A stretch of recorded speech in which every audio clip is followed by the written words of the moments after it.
बांधा खाल्हे के खेत म कांटा खूटी बिन के लेसत मंटोरा जेठ के लकलकावत घाम म पसीना म बुड़ गे हे। प्यास के मारे गला सुखइस त मेड़ पार म बर पेड़ के छांव म बैठ के गट गट पानी ल पीस अउ फुरूर फुरूर बर पेड़ के हवा म पसीना सुखावत मने मन गुनत हे। आज ये पेड़ की छैया नहीं रहितिस त आज मोर काय दशा होय रहितिस। फिर मूरख मनखे ल कहाँ चेत चढ़े हे। काटा थे बड़े बड़े रुख राइला और बनावा थे महल अटारी बड़े बड़े कंपनी। शुद्ध हवा और पानी कौन जनी कहाँ नंदावत हे। यही बर पेड़ बर पड़ोसिन संग कतका झगड़ा माते रहिस मोर। खेत म छैया करत हे एकर डारा शाखा मन पेड़ ला मैं काटूं काहे सातो ह। पेड़ ला पोटार के खड़े होगे मंटोरा, बही नहीं ते थोरको धर्म करम ला नहीं जानस त एला तो मानथस कि घाम प्यास म थके मांदे मनखे ल कतेक सुख के छांव देथे ये रूख ह। और भुला गेस एक पेड़ ह 10 बेटा के बरोबर माने गे हे।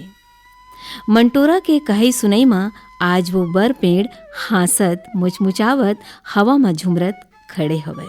अंतस हा कैसे हरिया थे एक ठन रुख जगा के देख जगा के देख, एक ठन रुख जगा के देख जगा के देख, कैसे जीव हाय हम आथे एक ठन जिंदगी ला खा के देख खा के देख। अंतस हा कैसे हरिया थे, अंतस हा कैसे हरिया थे एक ठन रुख जगा के देख जगा के देख, एक ठन रुख जगा के देख जगा के देख।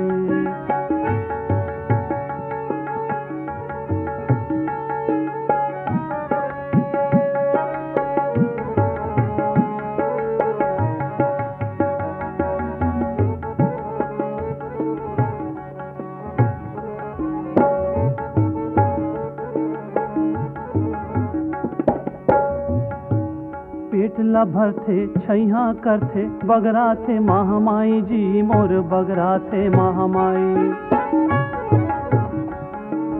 रुख घलो बेटा कस होथे असली सार कमाई जी मोर असली सार कमाई। रुख घलो बेटा कस होथे असली सार कमाई जी मोर असली सार कमाई, असली सार कमाई जी मोर असली सार कमाई।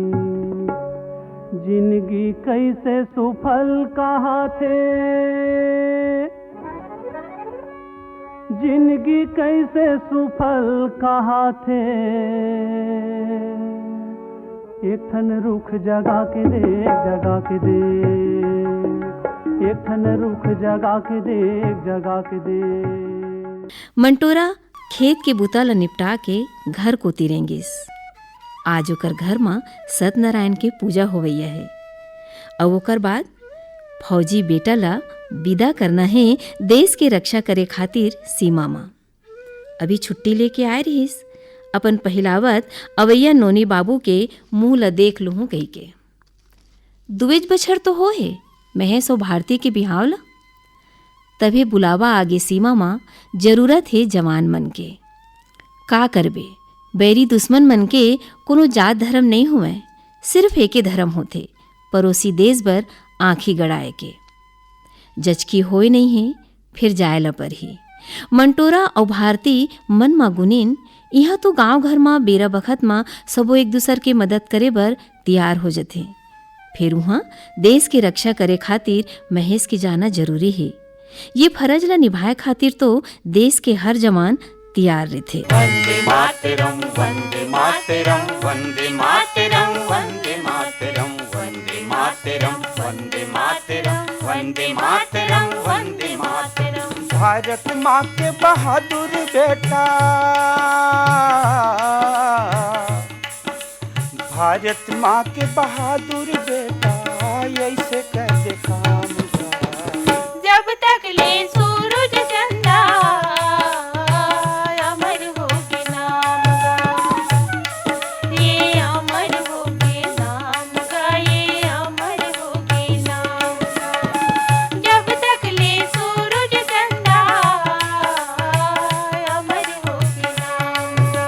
भारत माँ के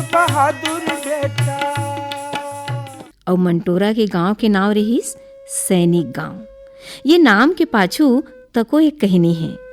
आज जब जम्मू भारत ऑपरेशन सिंदूर की सफल होए की खुशी मनाथे और हमार भारतीय सेना के बहादुरी और देशभक्ति के भाव लइका ले लेके जवान मन में बढ़ चढ़ के दिखा थे, तो यही बेरा में ये सैनिक गांव अपन सेना के जवान मन के बीच में खुशी मनात हवे।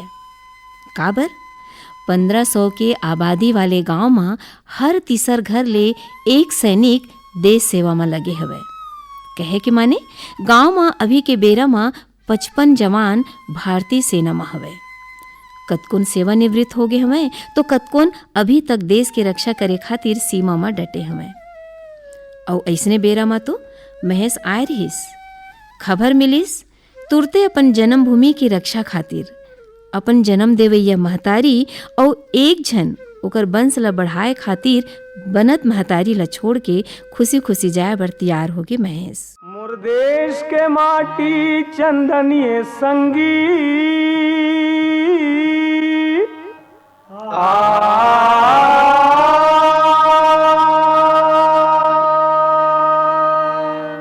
एकरे तिलक लगा लो रे, भारत माँ के मया रुख अछरा इही मजम मुजुड़ा लो रे, भारत माँ की माया रुकी अछरा इही मजम मुजुड़ा लो रे। मोर देश के माटी चंदनिए संगी, मोर देश के माटी चंदनिए संगी एकरे तिलक लगा लो रे, भारत माँ की माया रुकी अचरा इही मजम मुजुड़ा लो रे, भारत माँ की माया रुकी अचरा इही मजम मुजुड़ा लो रे। मंटोरा के 2 ठन आँखी, बड़े महेश और छोटे सुरेश जो नभी पढ़त थे। ननपनले अकेला पाले पोसे है। महेश 5 साल के और सुरेश 3 साल के रहीस। तब ले बाप के सुख ला नहीं जाना थे दोनों लइका। मंटोरा थोड़ बहुत खेती बाड़ी और बनी भूती कमा के बड़े करीस। थोड़किन बाढ़िन तहाँ ले पढ़े लिखे के संगे संग खेती किसानी के बूता में दोनों भाई हाथ बटावें अपन महतारी के। खेल कूद में अव्वल दोनों भाई ऊंच पूर मजबूत कद काठी के रहें। मेहनत और जिम्मेवारी के आगी में तब के सोना बन गे रहीस मंटोरा के दोनों बेटा। महेश पढ़ाई लिखाई खत्म करे के बाद सेना में जाए के बात करीस।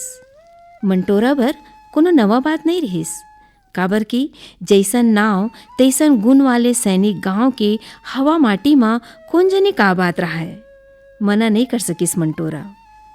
आवाज देश के सीमा में जब बमबारी होवत है, महेश तको उन्हें डटे हवे दुश्मन ले लोहा लेवत। वंदे मातरम, वंदे मातरम, वंदे मातरम।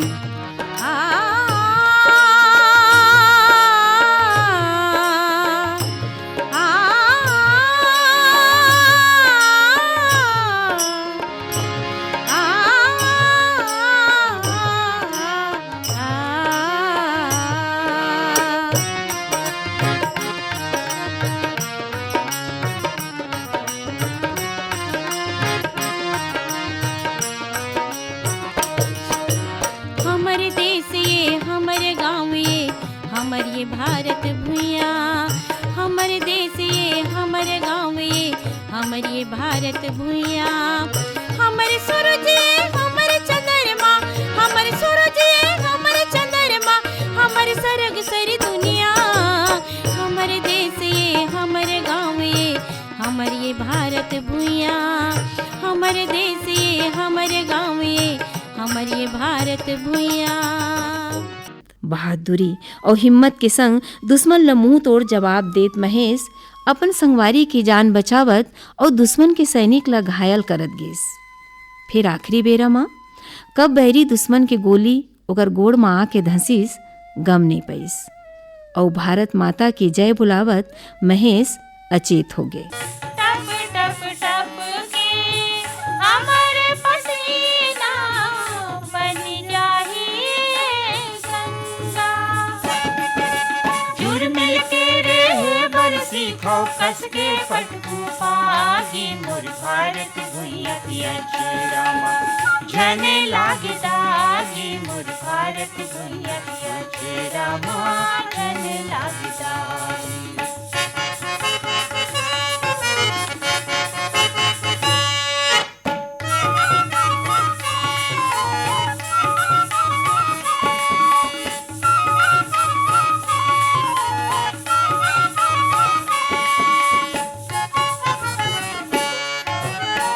लाली आँखी जेने ह देखाई बोला फोरे बरे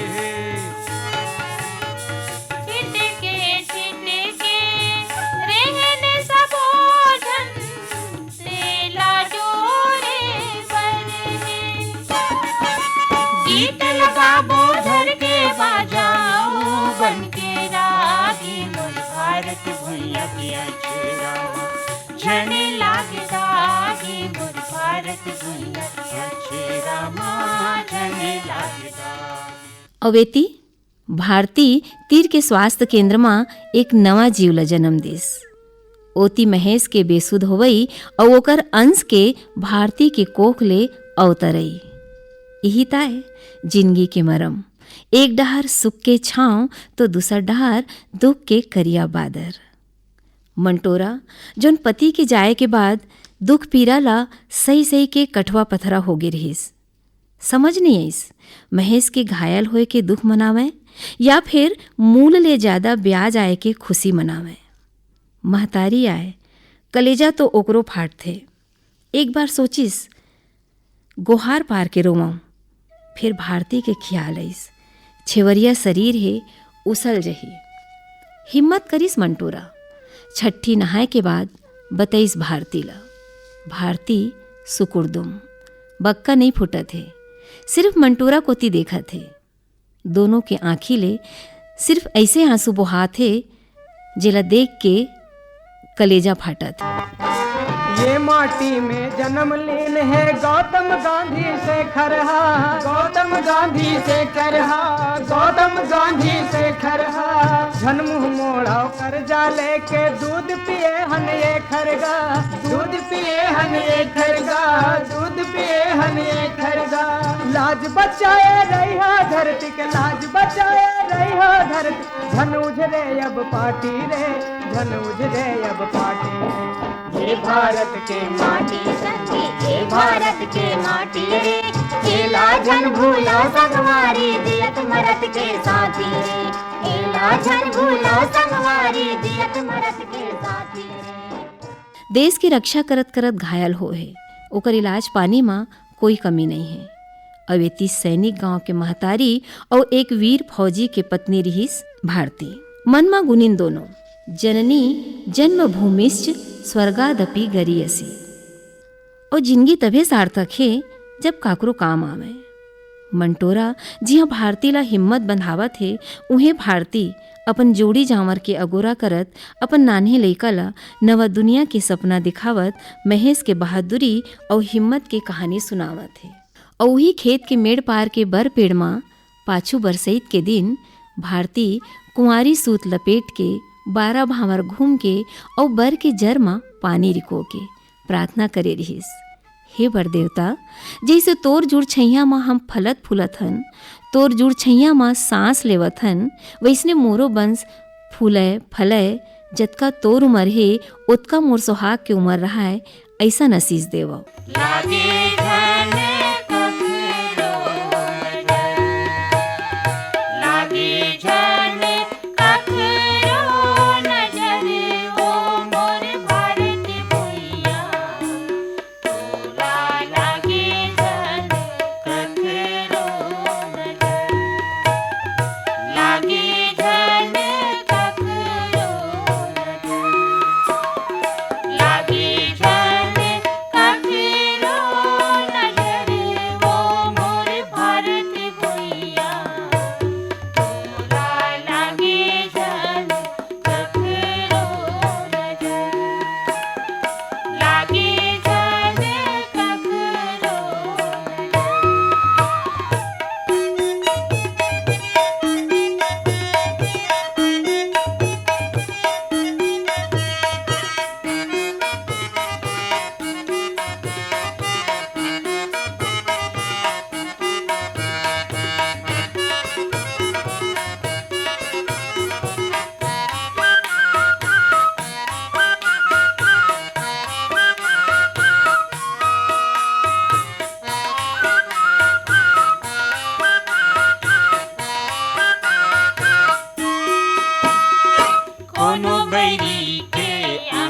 जन टूटे कखरो जन फाटे छाती हो कोनो बैरी अंधेरी जन दिखावे कोनो बुरे रे जन आँखी हो कोनो बैरी के आँखी जन टूटे कखरो जन फाटे छाती हो कोनो बैरी अंधेरी जन दिखावे कोनो बुरे रे जन आँखी हो लागे जन कखरो नजर लागे जन कखरो नजर वो मोर भारत भैया तोरा लागे जन कखरो नजर। कहते ना जैसे सुख हमर तीरन ज्यादा देर तक नहीं बैठे वैसने दुख के बदरी तको छटा जथे और जेठ के अकरसहा पानी कस रदरदा के सुख के बरसा होथे। तभे तो आज मंटोरा और भारती देश भर अपन परान निछावर करैया महेश के स्वागत में आरती सजाए खड़े हमें। आँखी में आंसू है, फिर वो आंसू खुशी के है, गर्व के है, गुमान के है। सरी गांव वाले मन फूल माला धरे खड़े हमें, बाजा गाजा लगाए स्वागत में खड़े हैं। और महेश एक हाथ में बैसाखी धरे मुस्कियात खड़े हवे। लोगन के भीड़ महेश ला देखते साथ भारत माता की जय ये नारा लगावत अपन खान में बैठा लेन। और मंटोरा और भारती जो सही मायने में तो असली फौजी तो यही दोनों आए। काबर की मंटोरा बिन बाप के लइका ला देश सेवा में भेजिस और भारती अपन फौजी जोड़ी जावर के अनुपस्थिति में हिम्मत करिस और देश की रक्षा करत घायल होइस महेश और वो बेरमा हिम्मत बना के राखिस और भरोसा राखिस अपन जोड़ी झामर के वापसी के। और मंटोरा एक परन औ करिस कि मोर एक बेटा देश सेवा में अपाहिज होगे तो का होगे, मोर दूसर बेटा सुरेश ला जन्मभूमि के रक्षा करे खातिर में भेजूं। धन्य है मंटोरा असन महतारी और धन्य है भारतीय असन धर्म पत्नी और धन्य है हमर भारत भुइयाँ जिहाँ ऐसन सपूत मन जन्म ले हैं। धरती दाई तोरे दुलरवा बेटी बेटा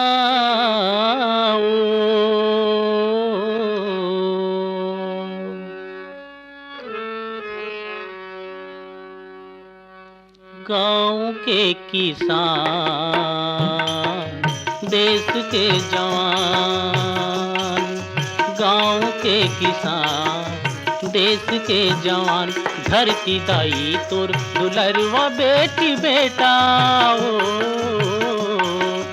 गाँव के किसान देश के जवान, गाँव के किसान देश के जवान।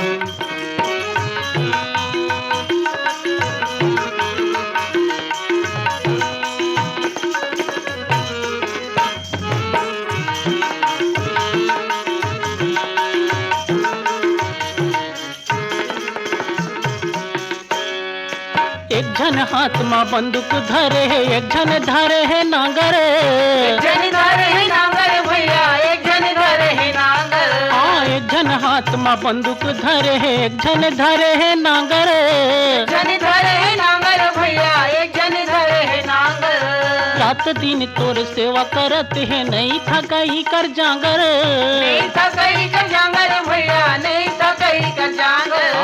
रात दिन तोर सेवा करत है, नहीं थकाई कर जांगर, नहीं थकाई कर जांगर भैया, नहीं थकाई कर जांगर।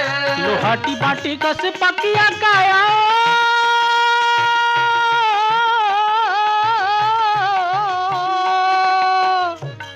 लोहाटी बाटी कस पकिया काया, तोर कोरा के संतान, गाँव के किसान देश के जवान।